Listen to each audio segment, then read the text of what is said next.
C'est l'un des choix les plus difficiles à faire de Skyrim, et je vais t'expliquer pourquoi. Troisième et dernière partie de cette quête. Comme on l'a vu avant, il me reste maintenant deux choix. Soit croire la version de Sadia, qu'il a décréée comme la Victi a osé s'opposer au régime Talmor dans son pays et se fait maintenant poursuivre par des mercenaires, soit croire Kematu, qui dit qu'à l'inverse, c'est elle la traîtresse au service du Talmor et que maintenant son pays la recherche pour pouvoir la juger. Sauf qu'il y a quand même quelques petits trucs à prendre en compte. Pour faire un petit cours d'histoire, il y a eu une grande guerre entre l'Empire et ses alliés et le domaine Admeri, dirigé surtout par le Talmor, donc les nazis. En tout cas, cette guerre, l'Empire l'a quasiment perdue et a dû faire un espèce de traité de paix humiliant et abandonner certains de ses alliés. Parce que justement, ces Tchad ne voulaient pas de ce traité de paix à la con. Certains de ses alliés, c'était le pays des Renois, l'Enclume. Et l'Enclume s'est retrouvé seul à se battre contre le Talmor. Mais ils ont réussi, contre toute attente, à les repousser. Donc l'Enclume reste l'un des territoires les plus indépendants et hostiles vis-à-vis du Talmor. Donc la version de Sadia est pas forcément cohérente. Parce qu'au vu de la situation de son pays, elle aurait pas dû avoir de problème à justement s'opposer au Talmor. Donc c'est déjà un point pour Kematu. Mais ça explique pas pourquoi Sadia va pas juste voir le Talmor, qui justement sont dans Skyrim,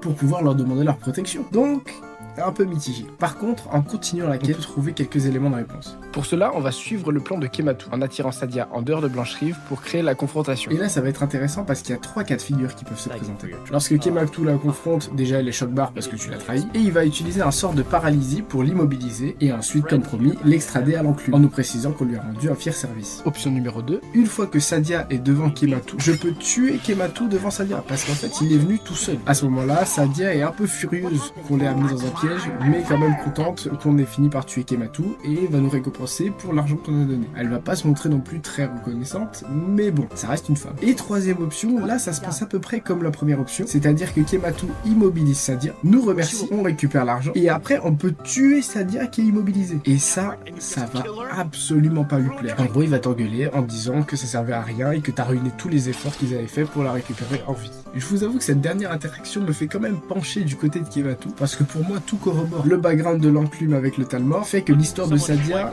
est difficile à croire. Et en plus, Kematu a vraiment l'intention de la ramener vivante dans son pays. Alors ce sera peut-être pour la torturer, peut-être pour lui faire des trucs de ouf, mais il a vraiment envie de la ramener dans la justice, et pas juste de la tuer. Alors que s'il était vraiment un mercenaire au service du Talmor, juste ramener la tête de Sadia morte aurait suffi. Enfin voilà, mon rôle d'explication s'arrête là. N'hésitez pas à me dire s'il y a des éléments que j'ai ratés, et si vous avez d'autres interprétations sur cette quête. N'hésite pas non plus à t'abonner, parce que j'ai encore pas mal de vidéos à faire sur Skyrim.